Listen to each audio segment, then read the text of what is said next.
Bismillahirrahmanirrahim. Alhamdulillahi rabbil alamin. Wassalatu wassalamu ala rasulillahi wa ala alihi thahirina ajma'in. Amma ba'du ayuhan nas, ittaqullaha mastata'tum wasma'u wa ati'u la'allakum turhamun. Para muslimin rahimakumullah, mari kita lanjutkan kegiatan kita sehari-hari. Selagi masih diberi kekuatan oleh Allah, diberi kesehatan, diberi kemampuan untuk mendatangi masjid dalam rangka menunaikan kewajiban utama kita dalam hidup ini, yaitu beribadah kepada Allah, menyembah kepada Allah dengan tata cara penyembahan yang sudah ditetapkan oleh Allah lewat Al-Quran ini. Jadi kalau kita tidak tahu Al-Quran, tidak mengerti Al-Quran, dengan sendirinya kita tidak bisa menyembah kepada Allah dengan baik dan benar. Tidak akan bisa. Karena tata cara beribadah kepada Allah itu sudah disebutkan semuanya di dalam Al-Quran. Maka tidak boleh kita dalam hidup ini tidak menyempatkan waktu kita untuk mempelajari Al-Quran. Karena tugas kita sebenarnya hanya untuk itu. Allah menciptakan kita ini untuk beribadah kepada Allah semampu kita. Kerahkan semua kemampuan kita untuk beribadah kepada Allah.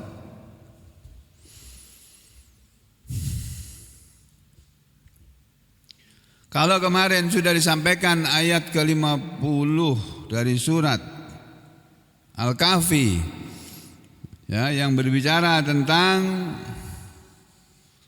bahwasanya manusia ini sampai nanti ada yang masuk ke dalam neraka, menderita di akhirat, sedangkan di dunianya mereka senang, bahagia, segala keperluannya dicukupi oleh Allah, segala permintaannya dikabulkan oleh Allah, segala keinginannya diwujudkan oleh Allah. Tapi di neraka, di akhirat sana mereka menderita. Kenapa begitu? Karena mereka tidak mau patuh, tidak mau taat kepada Allah yang seharusnya dipatuhi dan ditaati. Atau karena mereka sendiri memilih untuk masuk ke dalam neraka, mereka milih sendiri tanpa mereka sadari. Kalau diingatkan marah, tapi kalau tidak diingatkan mereka nanti menyesal di sana nanti.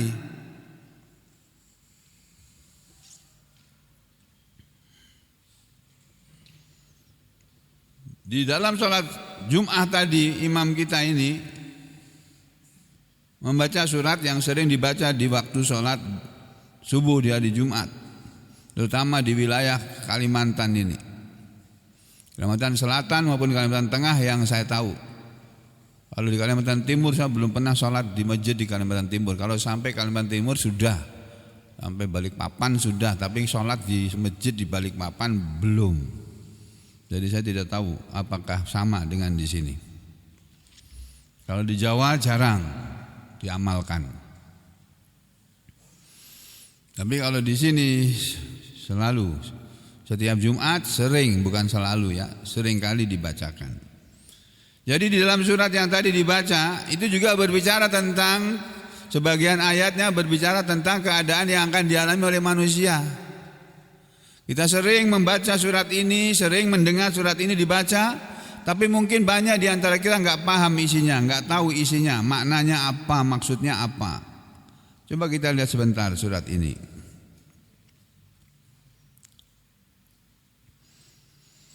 A'udzu billahi minasy syaithanir rajim. Bismillahirrahmanirrahim. Alif Lam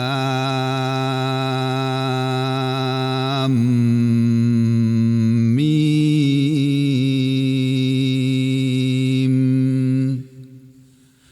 Tanzilul kitabi la raiba fihi min rabbil alamin.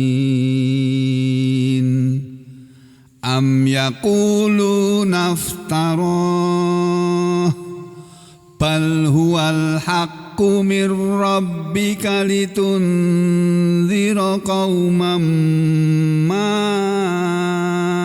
atahum min nadhir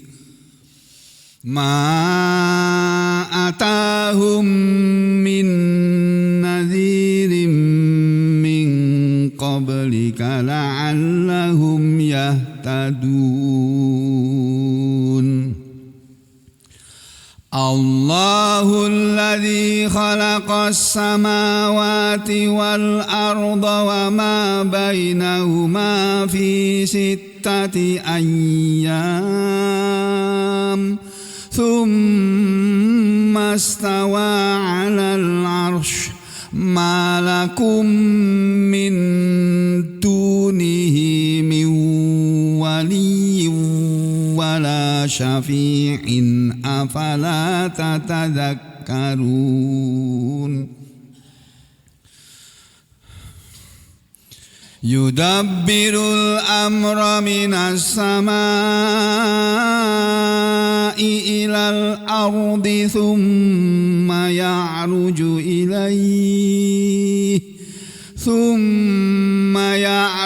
ilayhi fi yawmin kana miqdaruhu alfa sanatin mimma ta'uddun. Dzalika 'alimul ghaibi wasyahadatil azizur rahim. Alladzi ahsana kulla syai'in khalaqah wa bada'a khalqal insani min tin thumma ja'ala naslahu min sulalatin min ma'in mahin thumma sawwahu wa nafakha fihi min ruhihi wa ja'ala lakumus sam'a wal absara wal af'idata qalilan ma tashkurun. Wa qalu a idza dhalalna fil ardi a inna lafi khalqin jadid bal hum biliqa'i rabbihim kafirun. Qul yatawaffakum malakul mautil ladzi wukkila bikum thumma ila rabbikum turja'un. Walau tara idil mujrimuna nakisu ru'usihim inda rabbihim Rabbana absarna wa sami'na farji'na na'mal salihan inna muqinun. Walau syi'na la'atayna kulla nafsin hudaha walakin haqqal qawlu minni la'amla'anna jahannama minal jinnati wan nasi ajma'in. Masya Allah. Napasku lagi enggak? panjang. Sudah beberapa hari enggak nyedot obat.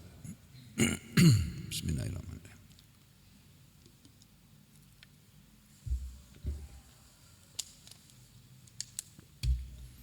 Ini surat yang tadi dibaca imam kita dengan lagu yang saya berusaha meniru tapi nggak bisa. Ya, masing-masing orang punya kesukaan membaca dengan nada irama sendiri-sendiri. Surat ini, saudara sekalian, dinamakan surat As-Sajdah. Berkali-kali sudah saya sampaikan. Ya. Tapi banyak di antara kita nggak paham isi dari surat ini. Apalagi yang nggak pernah ngaji, yang tiap hari ngaji aja masih nggak paham kok. Masih ada yang nggak paham maksud saya. Dinamakan surat As-Sajdah yang artinya sujud. Jadi ada sebuah surat namanya surat salat. Ada surat namanya surat sujud. Tapi surat namanya surat ruku nggak ada. Surat I'tidal juga nggak ada. Surat salat itu surat Al-Fatihah itu loh. Surat As-Salah itu namanya, nama lainnya. Surat As-Sajdah ini. Di sini Allah Taala berfirman Alif Lam Mim. Nah, ini pakai nada saya sendiri. Tanzilul kitabi la raiba fihi min rabbil alamin. Tanzilul kitabi, penurunan Al-Qur'an itu. Allah bilang tentang penurunan Al-Qur'an. Penurunan Al-Qur'an itu la raiba fihi, tidak ada keraguan padanya. Itu turunnya min rabbil alamin, dari Tuhan semesta alam, dari pencipta seluruh alam, Rabbil alamin. Rob, kata-kata Robbun asal katanya, tulisannya Robbun, membacanya Rob. Bisa kadang-kadang dalam Al-Quran berbunyi Robbu, kadang-kadang berbunyi Robbi, kadang-kadang berbunyi Robba. Itu tergantung kedudukannya di dalam kalimat sebagai apa, maka berubah bacaannya. Tapi asalnya berbunyi Robbun, yang artinya kalau dalam bahasa kita Robbun itu kata para ulama bisa berarti pencipta, Rob pencipta. Robbun bisa berarti pemelihara. Jadi Allah itu pencipta, pemelihara al-alamin, seluruh alam. Allah itu Rabbun, pemelihara seluruh alam, pencipta seluruh alam, pemelihara seluruh alam, kemudian pendidik. Rabb itu pendidik. Pendidik seluruh alam itu Allah. Kemudian Allah juga disebut Rabbul Alamin, maknanya adalah pemilik seluruh alam. Itu kata Rabb itu artinya pencipta, pemelihara, pendidik, pemilik seluruh alam. Alam itu apa? Al-alam ini jamak dari alam. Al-alamu. Di sini berbunyinya dalam bentuk jamak al-alamuna kalau marfu. Ini mansub. Majrur, mansub maupun majrur sama dibacanya al-alamin. Ya. Jadi Allah itu pemilik seluruh alam. Ini bentuk jamak dari alam. Alam itu apa nih? Alam itu keadaan. Alam artinya keadaan, keberadaan atau keadaan. Jadi segala sesuatu yang selain Allah itu alam. Ini alam. Ini alam. Ini juga alam. Makanya dalam bahasa kita ada alam, alam hewan, ada alam tumbuh-tumbuhan, ada alam apa? Alam jin, ada alam malaikat, ada ya apa saja sudah. Nah itu semuanya itu alam. Selain Allah itu semuanya alam. Nah makanya seluruh alam ini pemiliknya, penciptanya, pemeliharanya, pendidiknya, pemeliharanya itu adalah Allah. Makanya kalau kita mau belajar kita berdoa, Rabbi zidni ilma. Ya Rabb Tuhanku, zidni tambahilah aku ilman ilmu. Anak-anak kita kan sebelum belajar di madrasah diajari gurunya. Masih diajari apa enggak? Atau sudah lupa? Masih? Ya, diajari berdoa. Jadi Allah bilang, Allah berfirman, saat penurunan Al-Quran itu tidak diragukan dari Allah pemelihara seluruh alam. Lalu Allah mengatakan, am yaqulu naftara, ataukah mereka orang-orang kafir Mekah itu mengatakan Muhammad itulah yang mengada-ngadakan Al-Quran, membikin Al-Quran. Orang Mekah dulu mengira Al-Quran ini buatan Nabi Muhammad, tulisan Nabi Muhammad SAW. Oh salah, Nabi kita nggak bisa nulis, kok Nabi Muhammad itu nggak bisa nulis. Itu loh gunanya kenapa Allah memilih nabinya itu dari kalangan manusia, makhluk yang mulia yang bernama Nabi Muhammad sallallahu alaihi wasallam, Sayyidina Muhammadin sallallahu alaihi wasallam. Allah memilih beliau yang buta huruf, tidak bisa menulis, tidak baca, ada maksudnya itu. Antara lain kata para ulama, dengan tidak bisa membacanya Nabi kita, tidak bisa menulisnya Nabi kita, tidak bisa dikatakan Al-Quran ini buatan Muhammad, tidak bisa, menulisnya nggak bisa, baca nggak bisa, kok dibilang buatan Muhammad bagaimana? Am yaqulu naftaram, ataukah mereka berkata Al-Quran Muhammad itulah yang membikin Al-Quran? Allah jawab pertanyaan omongan mereka ini. Bal huwal haqq, bahkan dia Al-Quran itu adalah kebenaran. Min rabbika, dari Tuhanmu wahai Muhammad, litundira, supaya engkau memberi peringatan kauman, kepada orang-orang, kepada kaum. Kaum itu asalnya kaumun itu bahasa Arab. Kita masukkan dalam bahasa menjadi kaum Hawa, kaum apa lagi? Laki nggak dibilang kaum Hawa ya. Kaum Hawa kan perempuan, kalau laki kaum apa? Kaum laki-laki gitu ya. Kaum pria, kaum laki-laki, kaum Hawa, kaum wanita, kaum muslimin. Sebetulnya nggak tepat kalau dibilang kaum muslimin, karena kata-kata kaumun itu sekumpulan orang yang jelek, yang nggak baik. Kalau sekumpulan orang yang baik disebut umat. Itu sekumpulan orang yang baik-baik. Makanya di dalam Al-Quran disebut kaumnya Nabi Lut, kaumnya Nabi Nuh, kaumnya Nabi Musa, kaumnya Nabi Isa, kaumnya Nabi Soleh, kaumnya Nabi Hud. Itu orang-orang yang mendurhakai Nabi mereka, dihabisi semuanya oleh Allah. Makanya kalau mengatakan kaum muslimin nggak tepat sebenarnya, diganti, jangan kaum muslimin. Pakai kata-katanya Gibran aja, para muslimin tuh. Tapi jangan para muslimin, jangan. Para muslimin. Jadi kata Allah, Al-Quran itu benar-benar datang dari Allah. Dia adalah kebenaran dari Tuhanmu Muhammad, supaya engkau memberi peringatan kepada kaum itu, kepada orang kaum atau maksudnya orang-orang Mekah ya pada waktu itu, yang ma'atahum, belum datang kepada mereka, min nadhirin, dari satu pemberi peringatan pun, min qablika, sebelum kamu Muhammad, sebelum kamu datang menjadi Rasulku, kamu belum pernah ada manusia yang memberi peringatan kepada orang-orang Mekah. La'allahum yahtadun, agar mereka semua mau mendapat, agar mereka semua mendapat petunjuk.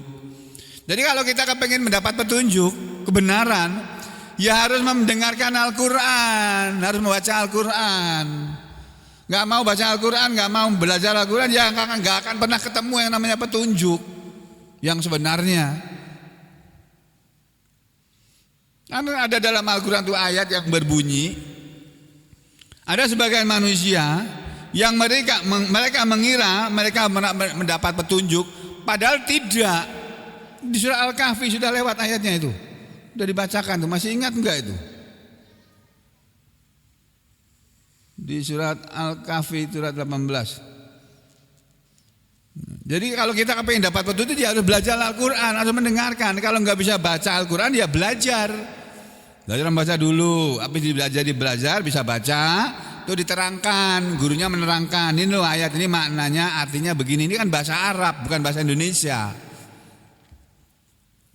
Nah, kita pelajari, kita terangkan dengan bahasa Arab menerangkannya. Al-Quran tidak boleh dipahami dengan bahasa Indonesia, tidak boleh. Jadi belajar Al-Quran dari terjemah itu nggak boleh. Kalau sekedar membaca untuk pengertian, untuk mencari tahu saja, tidak apa-apa. Tapi kalau untuk belajar otodidak Al-Quran tidak bisa, nggak boleh. Al-Quran tidak bisa dipelajari dengan otodidak, tidak bisa. Kalau belajar komputer bisa. Belajar ngelas bisa, otodidak, belajar sendiri ngeliatin, oh begitu caranya, itu dia niru. Tuh, saya punya pasien, orang Hulu sana, orang Jawa itu tinggal di Hulu. Di mana dia tinggal ya, di Tualan Hulu apa di Kuayan gitu. Kuayan sama Tualan Hulu sama aja ya? Oh beda? Ya di Kuayan itu.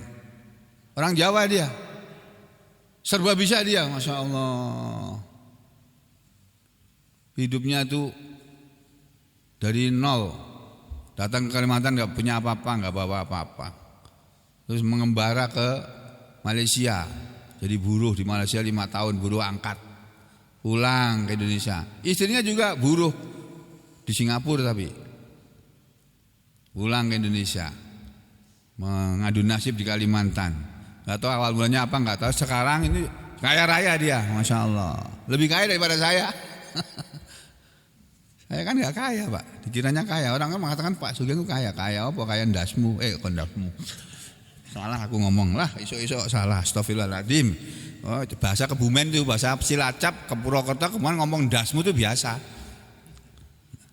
Tapi untuk orang Jawa Tengah yang halus, ya Jogja, Solo, itu kasar. Makanya Prabowo itu kan Cilacap gedenya itu. Bilang pendasmu itu. Ya itu kebiasaan dari kecil memang kita jadi Kebumen itu bilang begitu. Sama orang Surabaya itu bilang jancuk itu loh. Itu kan enggak bagus itu.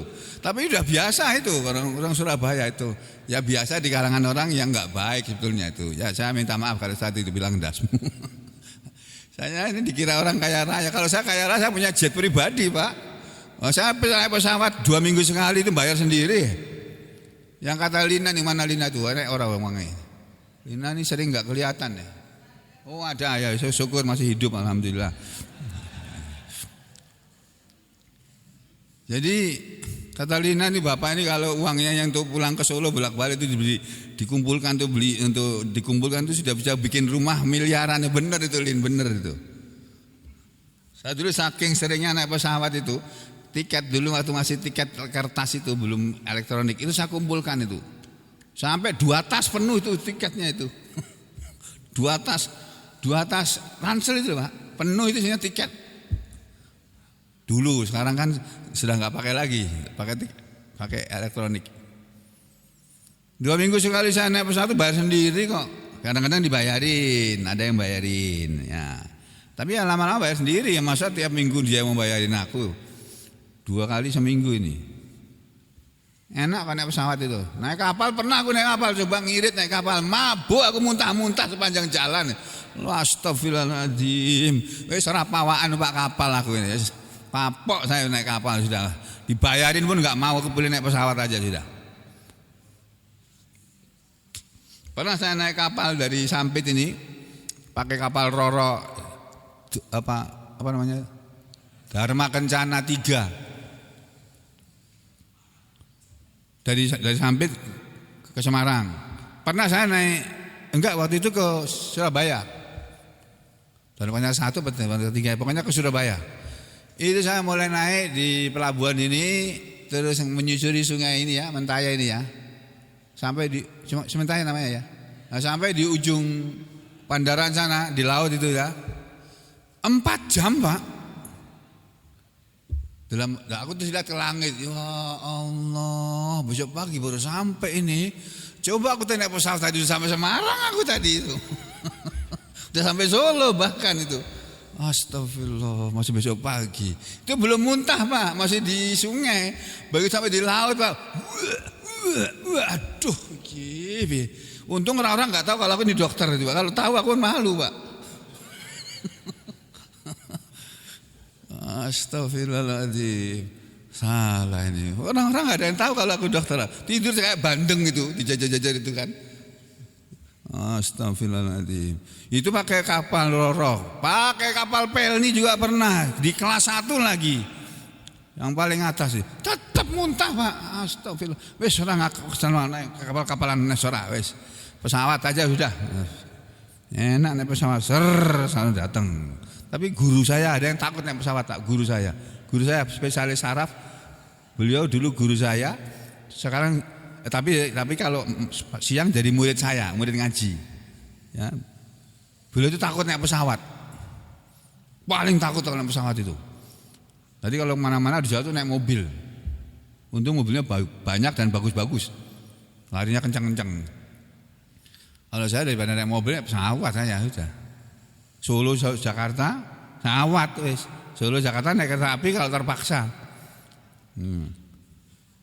Jadi begitu saudara sekalian. Ini tadi ngomong pesawat apa begitu? Kembali ke asal tadi. Jadi alam ini, seluruh alam ini Tuhannya itu Allah. Jadi apapun selain Allah itu adalah alam. Guru saya mengatakan alam itu hanya keadaan. Jadi ini adanya ini, ya ini alam ini. Di akhirat sudah nggak ada lagi kayak gini nih, nggak ada lagi Pak. Usah nganggo ngene iki, usah payu ini nggak laku di sana. Sana itu hanya kaas. Ya, gelas yang terbuat dari kaca, kacanya terbuat dari tembaga. Bingung kamu kan? Kaca yang terbuat dari tembaga, tembaganya dari kaca. Nah, kapok, bingung kamu. Kayak apa itu ya? Nanti di akhirat kita lihat itu. Ada yang terbuat dari emas. Jadi Al-Quran ini diturunkan oleh Allah kepada Nabi Muhammad SAW dengan tujuan untuk disampaikan sebagai peringatan. Itu sebabnya saya tiap pagi teriak-teriak di sini. Sebelum masjid ini ada didirikan, di sini enggak ada yang teriak-teriak seperti saya ini, enggak ada kan? Makanya jangan larang saya teriak-teriak di sini. Saya teriak-teriak menyampaikan Al-Quran. Tugas saya menyampaikan Al-Quran ini. Saudara mau terima silakan, enggak juga enggak apa-apa, ora paten. Enggak, saudara enggak mau sama apa yang saya sampaikan enggak apa-apa, tapi saya wajib menyampaikan ini. Ya. Supaya apa? Supaya dapat petunjuk. Kalau enggak baca Al-Quran enggak bisa dapat petunjuk, enggak ada. Yang ada adalah merasa mendapat petunjuk tapi tidak sebenarnya. Itu di surat Al-Kahfi di awal apa di akhir itu? Ya, di awal surat Al-Kahfi apa di akhir itu? Di akhir kayaknya deh. Kalau di 10 ayat yang terakhir ini enggak ada. Di 10 ayat yang terakhir ada itu. Ya, ayat berapa itu Mas? Nah ini loh. Alladzina dhalla sa'yuhum fil hayatid dunya wa hum yahsabuna annahum yuhsinuna sunna. Loh, ada manusia yang kata Allah, alladzina orang-orang yang dhalla sa'yuhum, sesat perbuatan mereka, usaha mereka, pekerjaan mereka, perbuatan mereka itu sesat fil hayatid dunya, dalam kehidupan dunia. Wahum, sedangkan mereka yahsabuna, mereka mengira, menyangka, annahum, bahwa mereka yuhsinuna sunna, mereka berbuat baik. Menyangka berbuat baik, menurut mereka itu berbuat baik, tapi menurut Allah itu sesat itu perbuatan itu. Judol itu loh Pak, itu sesat itu. Tapi mereka merangkak itu itu baik apa? Bikin keluarga berantakan kok. Bikin utang menumpuk. Nah, siapa itu orang-orang yang seperti ini? Ulaikal ladzina kafaru bi ayati rabbihim wa liqa'ih. Mereka itulah orang-orang yang mengingkari ayat-ayat Tuhan mereka dan hari pertemuan dengan Tuhan mereka. Maka mereka yang mengingkari ayat-ayat Tuhan mereka itu berbuat baik di dunia ini. Tapi kata Allah, fahabitat a'maluhum, maka hapuslah, hilanglah amal-amal mereka, hapuslah, hilanglah pahala amal-amal mereka. Falanuqimu lahum yaumal qiyamati wazna, maka kami tidak akan menegakkan untuk mereka di hari kiamat timbangan. Kami tidak akan menegakkan timbangan amal untuk mereka. Amalannya enggak ada bobotnya, jadi enggak ditimbang.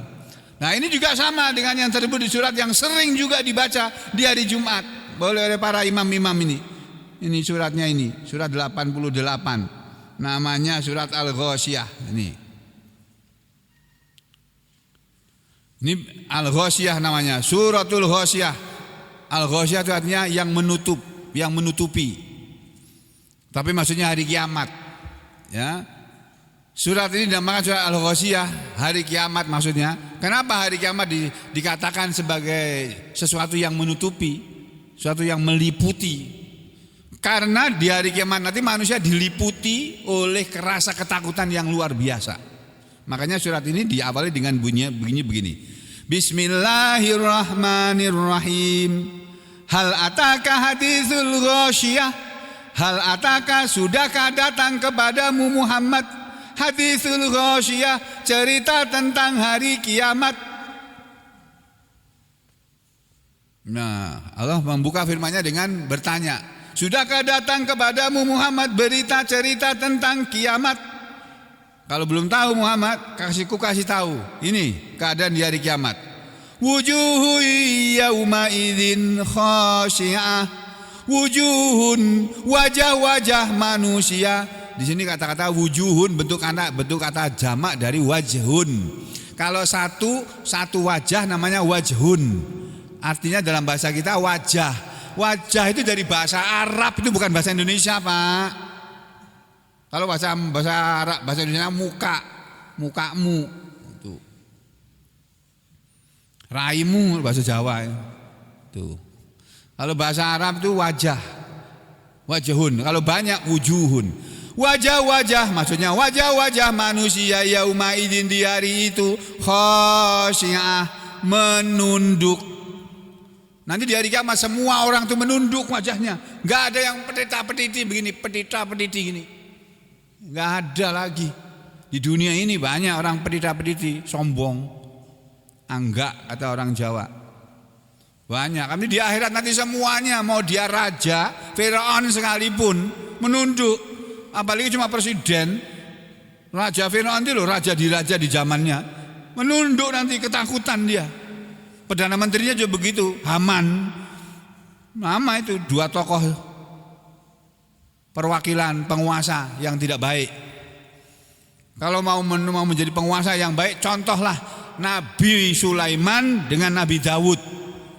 Nabi Sulaiman, Nabi Daud itu dua Rasul Allah, dua Nabi dan Rasul Allah, tapi juga raja, kaya raya, istrinya 100. Oh, hebat itu, istrinya 100, bukan satu Pak, 100. Dan itu istri sah loh, bukan selir, bukan istri sah itu. Nabi Sulaiman malah 1000 istrinya. Kiye carane iku 1000 itu. Ya sembuh itu kata tahu. Jadi kalau mau menjadi penguasa yang baik, tiru Nabi Muhammad SAW. Itu manusia paling baik, paling sempurna. Atau tiru Nabi Sulaiman, atau tiru Nabi Daud, gitu loh. Nabi Sulaiman selalu kunjungan daerah kunker kalau sekarang. Dilihat rakyatnya pakai pasukannya. Ada yang menderita apa enggak? Itu. Nabi Daud juga begitu. Nabi Muhammad SAW juga begitu. Khalifahnya Rasulullah, Sayyidina Abu Bakar, Sayyidina Umar, Sayyidina Utsman, Sayyidina Ali bin Abi Thalib sama dengan Nabi. Selalu melihat keadaan rakyatnya. Ada yang menderita apa enggak? Kalau ada, disantuni, kasih makan.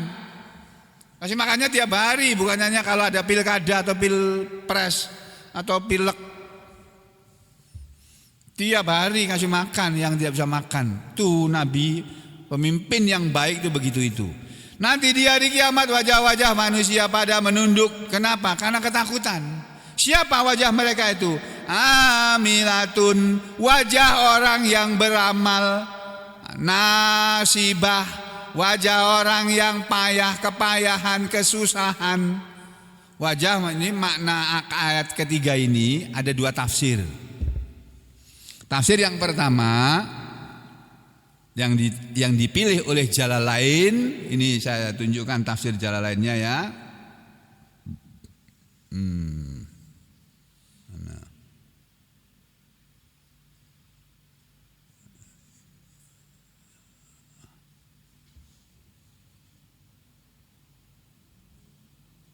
Ini tafsir Jalalain, kesenangannya Gus Baha. Ya, Gus Baha itu kalau nerangkan Quran selalu pakai tafsir Jalalain karena itu ringkas, padat, ringkas dan padat. Nah, ini nih.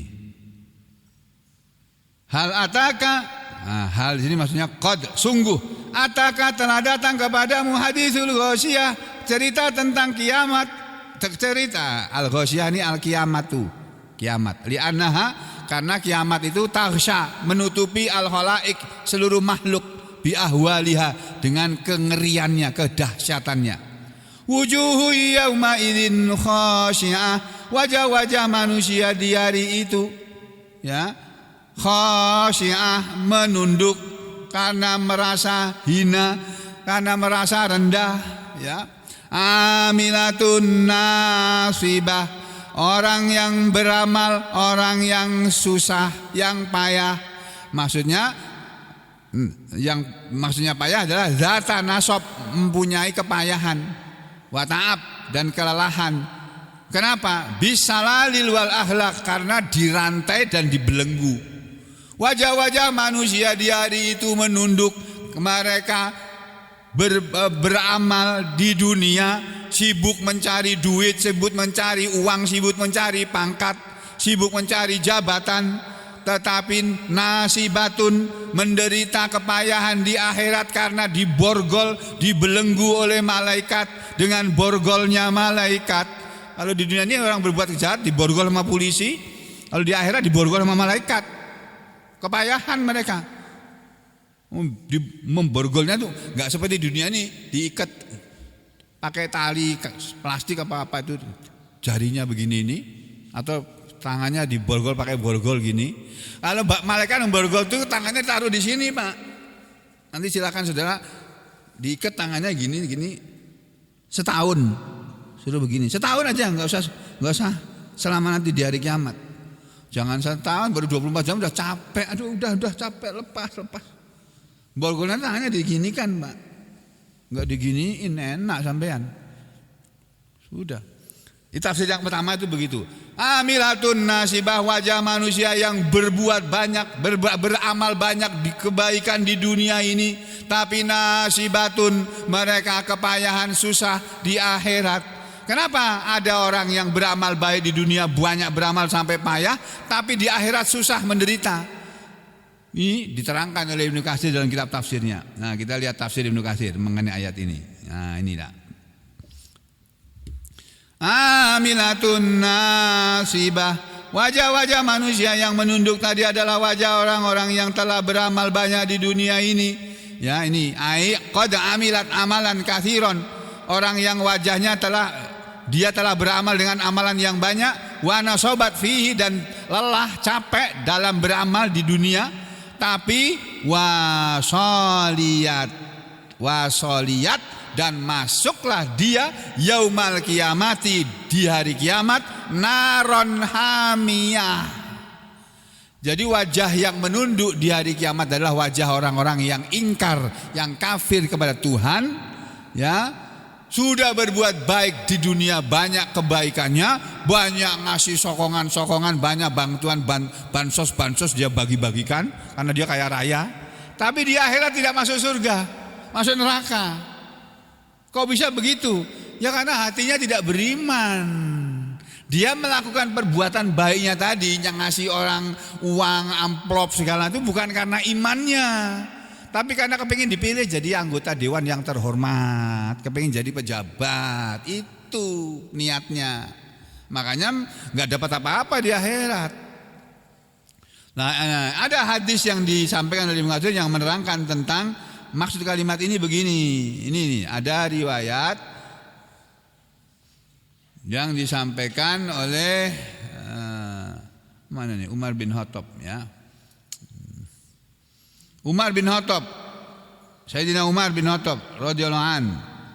Ini dia waktu waktu mengunjungi gereja orang-orang Yahudi, sinagog, ya. Nah ini nih riwayatnya ini. Marron Nabiyyu bukan ini, bukan. Ini Nabi. Yang Umar bin Khattab. Umar bin Khattab satu ketika dia melewati, ini dia. Marra Umar bin Khattab, telah lewat Umar bin Khattab radhiyallahu an bidairi rahibin atau bidari rahibin di sebuah gereja milik pendeta Yahudi. Gerejanya orang Yahudi. Umar bin Khattab lewat di gerejanya pendeta Yahudi tadi baik sama Umar bin Khattab, baik, beragama Nasrani, beragama Yahudi, tapi dulu zaman jaya-jayanya Islam, zaman Nabi dan para sahabatnya masih hidup, itu orang-orang Yahudi sama orang-orang Nasrani sama orang Islam itu baik, berhubungan baik mereka. Ya sama dengan di Indonesia ini, beragama macam-macam di Indonesia ini, antar agama mereka, antar penganut agama ini berhubungan baik, cuma berbeda ibadahnya saja, tapi mereka berhubungan baik. Nabi kita ketemu pendeta tadi, lalu beliau memanggilnya, ya rohib, wahai Pak Pendeta, itu. Fa asrafa, lalu pendeta tadi mengangkat kepalanya, lalu menjawab, lalu dia melihat Umar. Tiba-tiba setelah memanggil pendeta tadi, lalu Umar melihat wajah pendeta tadi, menangis Umar. Heran si Pak Pendeta tadi ini, pendeta Yahudi ini tadi. Heran dia. Fajala Umar, maka berbuatlah Umar yanduru ilaih, melihat kepada pendeta tadi, wa yabki, dan menangislah Umar. Fakila lahu, lalu ditanyakan kepada Umar, ya Amirul Mukminin. Oh, ini orang Nasrani, orang Yahudi, tapi menghormat kepada Umar bin Khattab. Karena Umar bin Khattab juga baik sama orang Yahudi, sama orang Nasrani, baik dia. Dia pemimpin muslimin, pemimpin orang Islam, tapi baik sama pendeta. Jadi mereka memanggilnya dengan wahai Amirul Mukminin, wahai Bapak Presiden kalau sekarang gitu. Ya, ma yubkika, apa yang membuatmu menangis min hadza, dari ini? Kenapa engkau memanggil aku, melihat aku terus menangis? Qala, Umar menjawab, zakartu qaulallah, aku ingat pada firman Allah azza wa jal, yang maha gagah dan maha agung, fi kitabi, dalam kitabnya. Itu aku ingat, ini loh ayat ini. Amilatun nasibah tasla naron hamiyah. Nanti di akhirat wajah-wajah manusia yang ingkar kepada Tuhan mereka akan menundukkan pandangan mereka karena mereka telah lelah beramal baik di dunia, tapi nasibatun, mereka kepayahan, susah, menderita di akhirat. Kenapa? Tasla naron hamiyah, dia masuk neraka yang panas. Fadzakalladzi abkani, maka ayat inilah yang membuat aku menangis. Wahai pendeta Yahudi, masuk Islamlah kamu, supaya kamu gak masuk neraka. Itu Umar bilang begitu. Nah sama juga begitu. Kalau ketemu Pak Pendeta, ngomong-ngomong diam-diam, Pak Pendeta, ayo masuk Islam Pak Pendeta lah, gitu. Jangan teriak-teriak, teriak dipukuli sama orang banyak nanti. Umar bin Khattab itu. Jadi ada di antara manusia ini, Bapak Ibu sekalian, yang mereka di dunia ini sudah capek beramal, berbuat baik, tapi di akhirat tidak ada balasan apa-apa. Kenapa? Karena mereka beramal tidak berdasarkan Al-Quran. Itulah sebabnya, maka tadi saya sampaikan, Al-Quran itu tanzilum mir rabbil alamin, turun dari Allah, Tuhan semesta alam. Litunziru qauman ma atahum min nadhirin min qablika la'allahum yahtadun. Diturunkan Al-Quran ini supaya engkau Muhammad dan kamu Sugeng menyampaikan Al-Quran ini sebagai peringatan kepada orang sampit ini, supaya mereka mendapat petunjuk. Kalau enggak dapat petunjuk. Gitu loh Pak, Bu, nggih. Dah sekian saja dulu. Aku lu qauli hadza astaghfirullah li wa lakum, Allahumma taqabbal minna innaka antas samiul alim wa tub alaina innaka antat tawwabur rahim. Allahumma fil marda minna wa min jami'il muslimin. Allahumma fil marda minna wa min jami'il muslimin. Allahumma fil marda minna wa min jami'il muslimin. Allahumma fi Haji Wahiduddin. Allahumma fi Haji Wahiduddin. Allahumma fi Wahiduddin. Likai yamsu ila shalah wa ya'maluna laka amalan salihan. Wa yujahiduna ma'ana fi sabilika ya Allah ya Rahman ya Rahim ya Arhamar Rahimin. Rabbana atina fid dunya hasanah wa fil akhirati hasanah wa qina adzabannar. Wa sallallahu ala sayyidina Muhammad wa ala ali sayyidina Muhammad walhamdulillahi rabbil alamin.